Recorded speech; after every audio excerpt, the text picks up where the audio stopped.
Olá, juventude do Crisma, os adultos, a galera todinha que participa dos nossos encontros, o Crisma 1, Crisma 2, Crisma de adultos, catequistas, galera de outras paróquias, além da paróquia Nossa Senhora do Rosário, aqui em Novo Guararapes.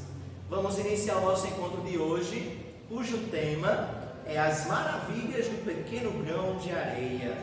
Acho que você lembra dessa parábola, né, lá nos evangelhos, que Jesus fala sobre os grãozinhos de areia. No encontro de hoje, nós vamos falar um pouquinho mais, aprofundar, né, sobre essa temática que tem a ver também com a nossa fé, que foi o que a gente falou no último encontro. Lembrando que o centro da nossa catequese é sempre a Bíblia. Então você nunca vai ver ela em outro lugar nos nossos encontros, a não ser aqui no centro. Hoje a gente trouxe uma coisa que a gente tinha esquecido nos últimos encontros, não tinha preparado assim, né, lembrado rapidamente, que foi a água. Vocês vão lembrar de alguma coisa lá nos nossos encontros que a gente faz com essa água. Olá pessoal, todo mundo que está nos assistindo, sejam bem-vindos a mais um encontro de Crisma. A gente pede que vocês já vão se preparando a Bíblia de vocês, a mente e o coração de vocês para mais um encontro, né?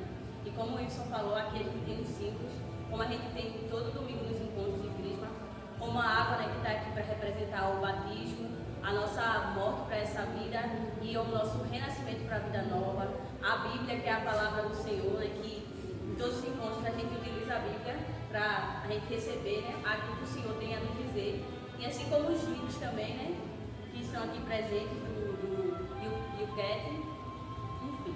Que trazem toda uma estrutura que a igreja preparou para a gente, né? Eu sei que nem todo mundo tem todos esses livros, mas é bom a gente, como cristão, ir se adequando ao que a igreja traz para a gente, e pegando, comprando, né? Compartilhando com um colega, um compra um, outro compra outro, depois troca, né? Isso é muito salutar, é muito bom para a gente cristão saber sobre a nossa fé. Vamos iniciar o encontro de hoje em nome do Pai, do Filho e do Espírito Santo. Amém. Vinde, Espírito Santo, enchei os corações dos vossos fiéis e acendei neles o fogo do vosso amor. Enviai, Senhor, o vosso Espírito, e tudo será criado, e renovareis a face da terra. Oremos. Ó Deus, que instruísse os corações dos vossos fiéis com a luz do Espírito Santo, fazei que apreciemos retamente todas as coisas, segundo o mesmo Espírito, e gozemos sempre de sua consolação. Por Cristo Senhor nosso. Amém. Vamos rezar uma Ave Maria, né, em honra, em homenagem à nossa padroeira, Nossa Senhora do Rosário. Essa imagem que nós temos aqui no nosso plano de fundo é a primeira imagem da nossa paróquia, ainda quando ela era capelinha. Lá bem antigamente, a capelinha de madeira, né, Nossa Senhora do Rosário, ali com os cabelos ruivos, né, diferente, né, mas é a primeira imagem da gente, ela é histórica para a nossa paróquia. Então rezemos. Ave Maria, cheia de graça, o Senhor é convosco. Bendita sois vós entre as mulheres, bendito é o fruto do vosso ventre, Jesus. Santa Maria, Mãe de Deus, rogai por nós, pecadores, agora e na hora de nossa morte. Amém. Gente, o encontro de hoje, só repetindo para a gente lembrar, é a maravilha do pequeno grão de areia. Eu pergunto uma coisa para vocês, aquelas perguntinhas de início dos encontros, de sempre. Será que vocês conseguem aí onde vocês estão interiorizar, ficar lá dentro mesmo, sem pensar em nada, tirar tudo da mente, não escutar nada que esteja ao seu redor, nada, um vazio imenso. A gente vai fazer uma experiência, né? E a nossa técnica que está do lado de lá, que vocês não conseguem ver, vai aumentar um pouquinho o som e a gente vai ficar só com o som, escutando, interiorizando num silêncio profundo.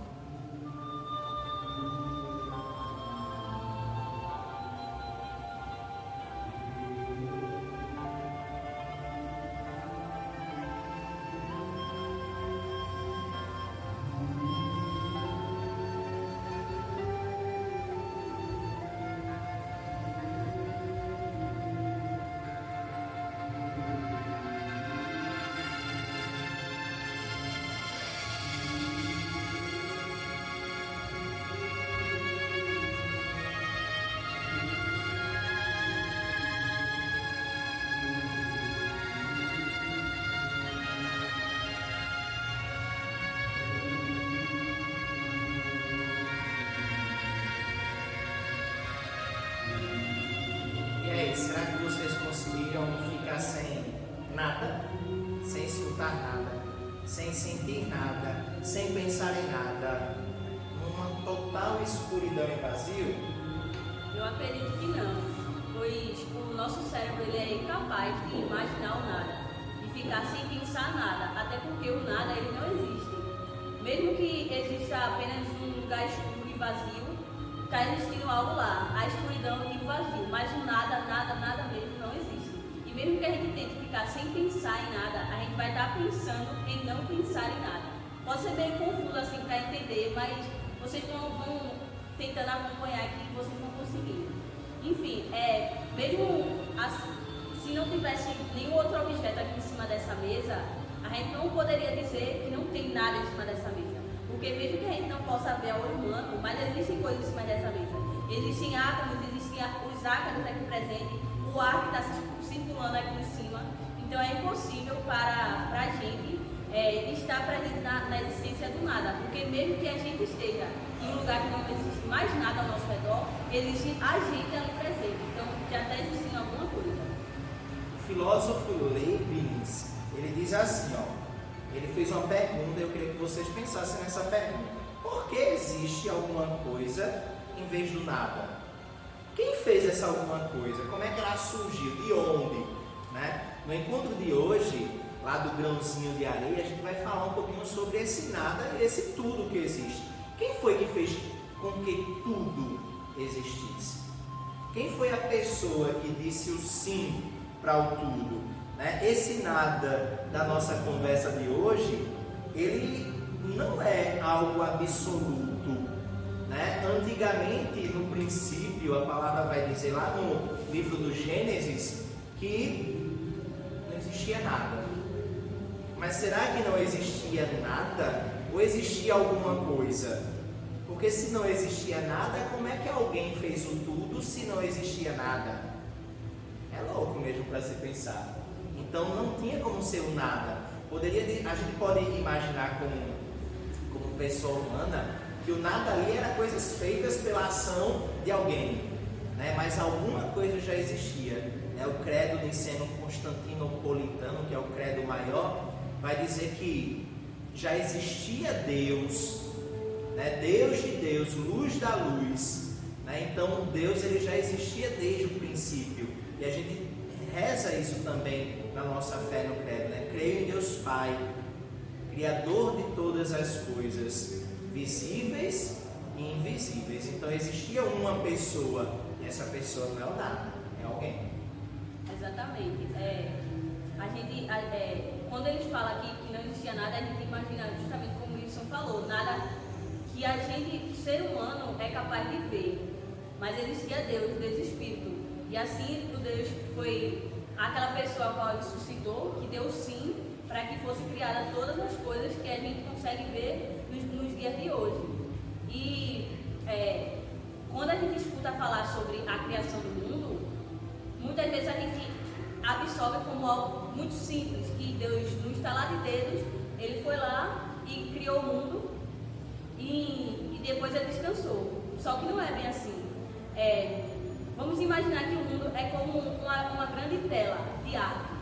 E aí um pintor, que seria Deus, vai pintar todo o mundo que a gente vive. Antes de pintar essa tela, obviamente, o pintor ele precisa pensar no que ele vai querer pintar, no que ele vai querer desenhar naquela tela, o que ele vai querer passar através daquela tela. E foi bem assim que Deus fez. Antes mesmo de criar toda a humanidade, ele imaginou, pensou como cada coisa iria funcionar. E aí, com o decorrer do tempo e visualizando cada detalhe, pensando em cada detalhe e botando tudo em prática, que foi acontecendo e vai acontecendo até os dias de hoje. Pois a criação do mundo não parou no momento em que ele terminou de criar as coisas que a gente vê, o mar, os animais, etc. Não, ele continua meio que dando os reparos nos dias de hoje e colocando cada coisa no seu lugar. Gente, o catecismo da igreja ele vai trazer algumas pontuações importantes nesse entender da criação, porque a gente sabe que hoje nós temos duas correntes de entendimento muito fortes, que é o criacionismo e o evolucionismo. A Igreja Católica ela não nega o evolucionismo, ela consegue aceitar que as coisas evoluem, mas que existe alguém por trás dessa evolução que é Deus. Então, quando alguém chegar para você dizer que uma coisa não tem nada a ver com a outra, católico não acredita mais nisso não, tá? Já faz um bom tempo, desde a década de 70, 80, a Igreja já aceita a teoria da evolução como uma teoria verdadeira. Agora, claro, alguém está por trás, existe um dedo que muda a tela, né? A gente vê aí na teoria da evolução que o homem das cavernas ele é totalmente diferente de nós. Imagina se nós fôssemos iguais àqueles homens da caverna, né? Então somos diferentes. Então alguém está ali repintando a tela, reorganizando aquela pintura, dando um clique novo, né? Uma estrutura nova. Então o catecismo diz assim: o mundo porventura foi criado do acaso? Não. A causa do mundo é Deus, não é o acaso. Ele não é o produto de fatores sem sentido, tanto no que concerne à sua origem, como no que diz respeito à sua ordem interna e ao seu fim. Uma outra pergunta no número 42 diz assim: um cristão pode aceitar a evolução e o Criador ao mesmo tempo? Sim. A fé está aberta aos conhecimentos e às hipóteses das ciências naturais. Então a nossa fé cristã católica ela aceita, entendam isso. No número 44, a gente chega numa outra pergunta. Lembra que a gente falou no encontro passado que foram jovens que fizeram essas perguntas, né? E ele diz assim: quem criou o mundo? Alguém perguntou, e a igreja responde: Deus é que para lá do tempo e do espaço, muito tempo atrás, tirou o mundo do nada e chamou todas as coisas à existência. Tudo que existe depende de Deus e tem assim durabilidade no ser, porque Deus quer que seja assim. Então, gente, não é do nada, não é que Deus disse o sim a criar tudo e descansou definitivamente. A gente entende essa parte do Gênesis, né, muito friamente, né? Deus criou tudo, pá, descansou, acabou-se tudo. Não é assim. Deus descansou, mas Ele não parou de continuar criando, tá? O descansar quando você faz uma faxina, quando você lava aquela pia de pratos do almoço, sempre vai ter um copinho ali, sempre vai ter uma coisinha ali na faxina que faltou dar uma limpezinha, mínima que seja. É Deus criando o mundo a cada toquezinho. Pintou a tela, mas faltou um detalhezinho ali. Ele descansou, mas ele não parou de fazer. Tá? A gente tem que entender isso. Isso é evolução. É Deus atuando sobre o mundo, a tela pintada e fazendo algumas coisas, alguns detalhezinhos aos redores. Até mesmo quando a gente compra uma tela, realmente, vai chegar um momento que aquela tela ela vai começar a perder um pouco da cor com o passar do tempo. E aí é como se ele estivesse dando aquela segunda mão por cima para aquela tela tivesse sempre aquela cara rica, aquela cara de nova, entende? É isso, deu para entender, né? Esse grãozinho de areia que existe, tá? Ele não fez o surgimento dele do nada. Alguma coisa o criou. Essa alguma coisa é Deus, que disse sim para a criação. Vamos passar agora para a leitura que está em Jeremias, o profeta Jeremias. Lembra que a gente falou no último encontro que existem livros do Antigo Testamento, do Novo Testamento, e um dos conjuntos de livros do Antigo Testamento é o conjunto dos profetas, os livros proféticos. Tá? Entre eles nós temos Isaías e Jeremias, que são grandes profetas, e tem os menores, como por exemplo Amós. Tá? Então a gente vai lá em Jeremias capítulo 33, versículo 22. Um versículo só. Escutemos a leitura desse versículo, mas antes disso, mergulhe a sua mão na vasilha de água que você tem aí, trace o sinal da cruz na sua testa, na sua boca e no seu peito. Relembre o seu batismo, recordando, né, aquilo que a gente faz tão lindamente no nosso encontro todos os domingos. Aqui é encontro de Crisma, a gente está só de uma forma diferente, mas continua sendo encontro. Leitura do livro de Jeremias. Multiplicarei a descendência do meu servo Davi e dos levitas que me servem, como as estrelas do céu, que não dá para contar, como a areia da praia, que ninguém pode calcular. Palavra do Senhor, graças a Deus. Multiplicarei a descendência do meu servo Davi. Aí você vai perguntar, e nada mudou na minha vida, né? Gente, vocês vão lembrar lá em João, no Evangelho de João, que João, o evangelista, vai trazer o seguinte, que de Davi gerou José e de José nasce Jesus. Não é exatamente nessa rapidinha, tá? Falo muito de nome, tá? É uma genealogia bem longa. Jesus, ele é filho de Davi, também vai dizer a Escritura. Quando o profeta fala, multiplicarei a descendência do meu servo Davi, não é só em Davi que ele está pensando, mas a descendência de uma outra pessoa muito mais importante que vai vir lá na frente. Ele é profeta, ele profetiza, ele vê o que vai acontecer lá na frente. E ele viu o nascimento de uma pessoa. O nascimento de Jesus, que viria da descendência de Davi para salvar toda a humanidade. Então, para você ver, como eu falei, antes mesmo de pintar a tela, ele já pensou em tudo que ele queria colocar na tela. Então, quando ele fez Davi, ele já estava pensando em Jesus, que viria para salvar toda essa humanidade, toda a tela que ele criou muito tempo antes. E a palavra ainda diz que essa descendência será como as estrelas do céu e como os grãos de areia da praia. Gente, para aí agora e pense naquilo que a gente fez lá no início. Pensar no nada. Se você encontrasse, estivesse andando, imagine, tá? Se você estivesse andando num nada, num negócio vazio totalmente, uma escuridão terrível, e você encontrasse um grãozinho de areia no chão, você conseguiria ver porque você estava vendo o nada, mas você conseguiria ver um pequeno coisinha que estivesse lá. Quando a gente olha para o céu à noite e vê cada estrelinha daquela, às vezes a gente olha e não vê nada, mas se a gente para e fica olhando mais fixamente, a gente começa a ver pontinhos luminosos, né? Então não dá para ter nada, tem alguma coisa ali. Eu não sei se vocês já ouviram falar, mas existe um lugar que é o quarto mais silencioso do mundo. É um quarto que ele é todo planejado para que lá exista o maior silêncio possível.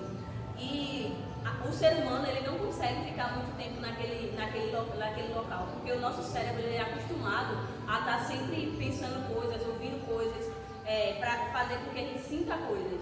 E aí, a partir do momento que aquela pessoa fica naquele lugar por um pouco mais de tempo, o cérebro da gente, ele começa a imaginar sons, porque o cérebro da gente não consegue ficar sem ouvir nenhum som por muito tempo.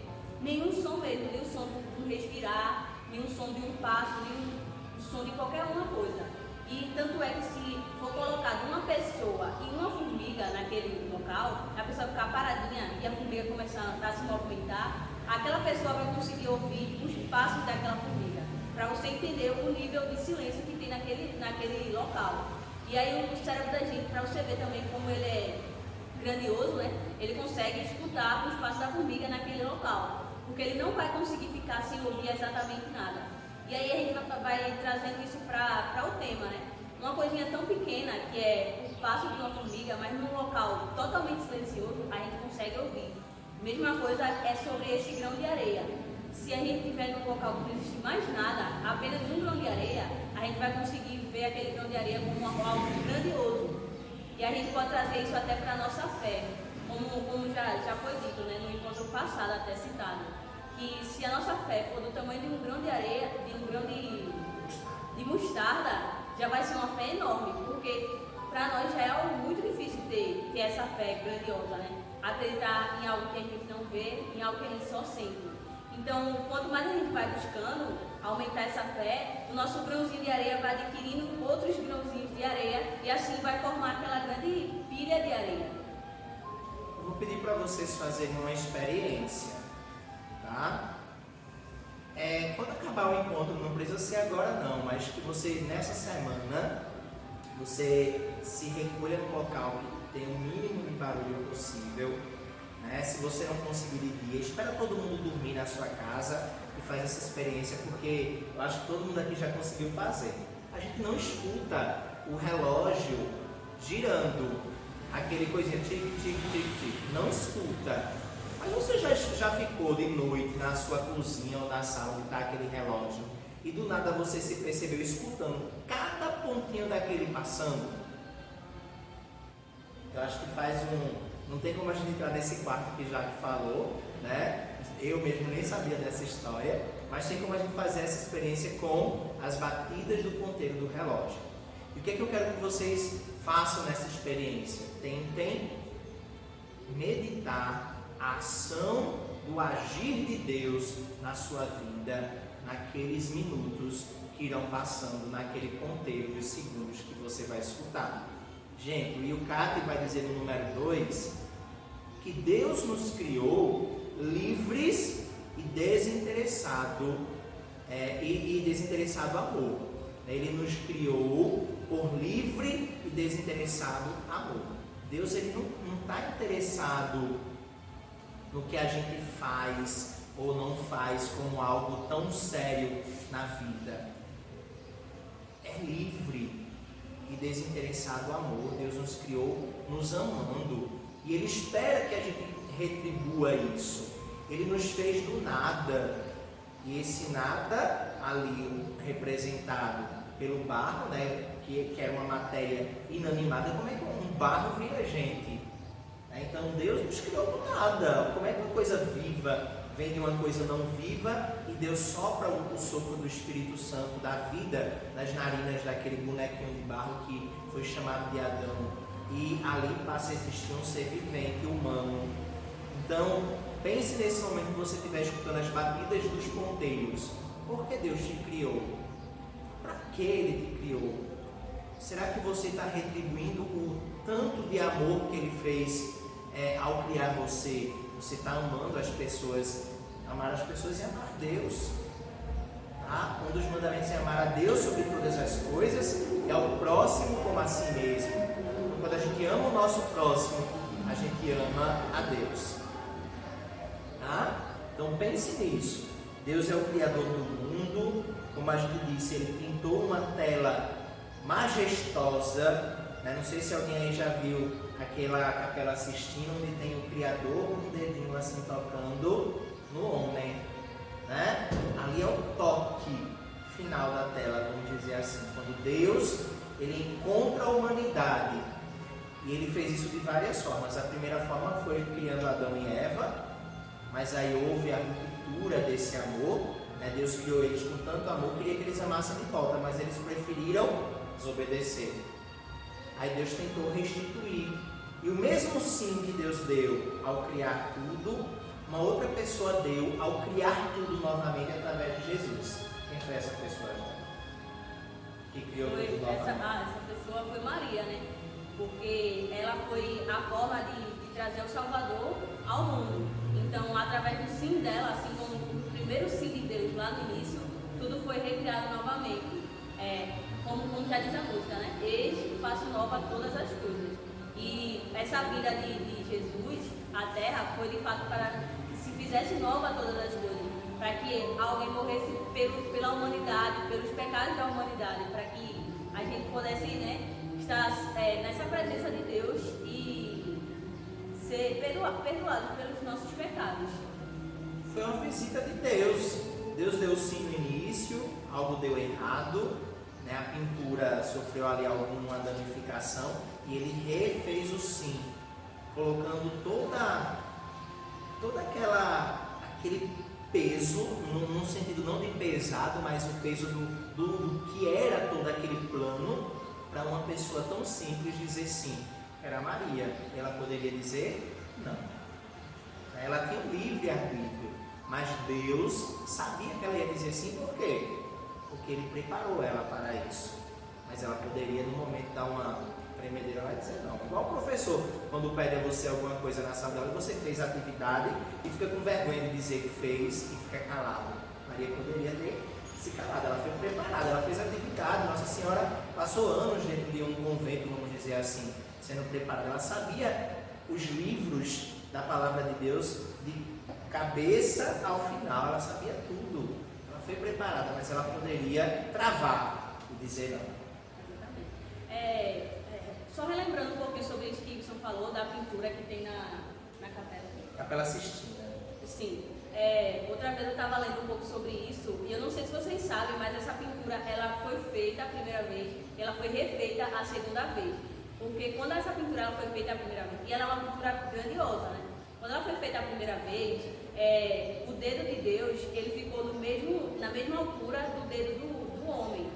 E aí, quando os monges eles viram aquela pintura, eles disseram, não, porque a gente sabe que não é assim. Mesmo que Deus, Jesus, veio à Terra e se igualou a nós, mas ele nunca vai ser totalmente igual a nós, porque ele é Deus. E aí ele foi refeito essa pintura com o dedo de Deus, mais ou menos 1 centímetro acima do dedo do homem, para que a gente sempre, ao olhar, a gente consiga lembrar, né, que Deus, mesmo ele tendo nos criado, feito toda a humanidade para a gente, mandado o seu Filho para nos salvar, ele continua sempre estando acima da gente, e a gente nunca vai se igualar a Deus. Deus vai ter sempre o centro, né? E nenhuma outra pessoa vai se igualar a Deus. É isso. Né? E quando a gente olha essa imagem, a gente tem a impressão de que o homem está tentando tocar Deus. Né? Deus está ali com o dedo paradinho assim, ó, estou aqui. E o homem é que tenta tocar. Né? Gente, para a gente concluir o nosso encontro de hoje, o Papa Bento XVI, ele escreveu para a gente o seguinte: nós não somos um produto do acaso e sem sentido de um sistema de evolução. Cada um de nós é fruto da vontade de Deus e todos somos queridos, amados e somos necessários. Não sei se você lembra de uma dinâmica que nós fizemos no outro dia aí no Crisma, que a gente desenhou as partes do corpo humano, né? Que cada um desenhava, alguns desenhavam um braço direito, outros desenhavam o esquerdo, a perna direita e esquerda, o tronco e a cabeça estava lá um desenho já pronto. Vocês viram ali que fica uma coisa bem mutante, né? Uma coisa bem estranha, mas é assim. Deus, nós no caso, né, somos necessários, como o Papa Bento coloca aí, nosso Papa Emérito, e Deus, ele precisa que nós sejamos necessários, não porque ele necessite disso, porque ele é Deus, como o Jaque disse, mas porque ele ama tanto a gente, que ele quer que cada um de nós sejamos necessários na pastoral de catequese, na pastoral de liturgia, no acolhimento ao avô que está em casa doente e você não cuida dele, por exemplo, a mãe que varre a casa, que limpa, que lava os pratos, você fica lá sentado olhando tudo e não ajuda em nada. Nós somos necessários, fomos criados com um propósito, aí a gente tem que fazer esse propósito valer a pena. E por isso que existe a estrutura igreja, para que a gente sirva de alguma forma a uma pessoa que não precisava de pessoas servindo ele. É como se cada um de nós fosse um grãozinho de areia, né? Se só uma pessoa, se só o padre vier à igreja, não vai estar fazendo muita coisa, vai estar fazendo grande coisa já, mas não vai ser tão grande. Só que se mais um grãozinho de areia, que no caso seria mais uma pessoa, vier à igreja, já serão 2 pessoas. E aí cada grãozinho de areia vindo e movimentando os grupos, as missas e tudo que está acontecendo na nossa paróquia, a gente vai se tornar aquela montanha de areia, né? E aí a gente consegue também levar o tema para quando a gente acorda no dia de domingo com preguiça de vir à missa. Aí a gente pensa, a gente levanta da cama, aí olha assim na janela, tá tão cedo, com preguiça, com sono, não vou à missa hoje não. Mas só a partir do momento que você levantou da cama, você já deu o primeiro passo para aquela caminhada que é de sair da cama até chegar à missa e participar da missa. E aí você já deu um grãozinho de areia, você já deu o primeiro passo. E aí mais um passo, com pequenos gestos, a gente vai fazendo em todo. E na vida da gente, a gente também faz assim, com pequenas ações, pequenos gestos, a gente vai construindo um mundo melhor. É isso, é uns catequistas que falam bonito esse povo, né, minha gente?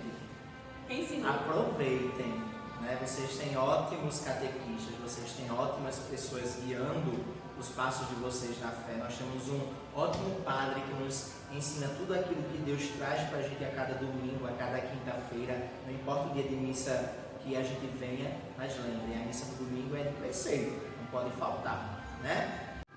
Só lembrando, gente, que as missas já estão acontecendo, né? Já faz um mês que iniciamos as missas presenciais, e você que não está vindo à missa dominical, dê um jeitinho aí ou para vir ou para assistir da sua casa, né? Participar todos os domingos. Eu sei que muita gente está com medo ainda de sair de casa, porque a pandemia ela não acabou, isso é uma verdade, mas se você não quer vir à missa presencialmente, né, venha participar das redes sociais da paróquia todo domingo às 8 horas da manhã ou nas televisões católicas que nós temos a missa dominical.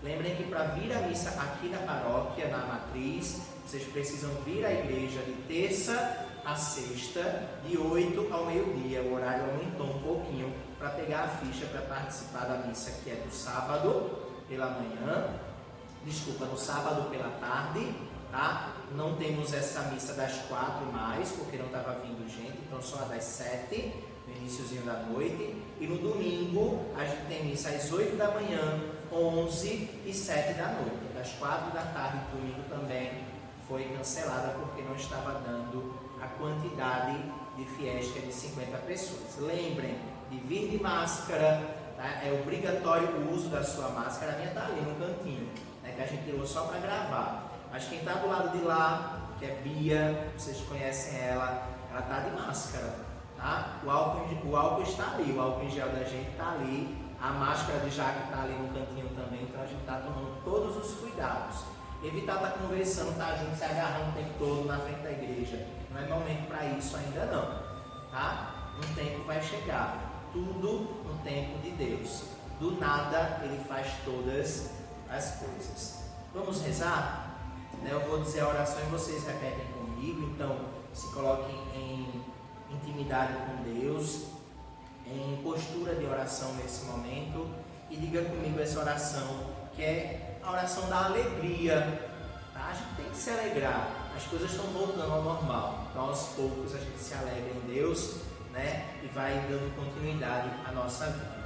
Diga comigo: Senhor meu Deus, Senhor meu Deus, assim como um peixe não pode viver sem água, também eu sem ti não posso viver.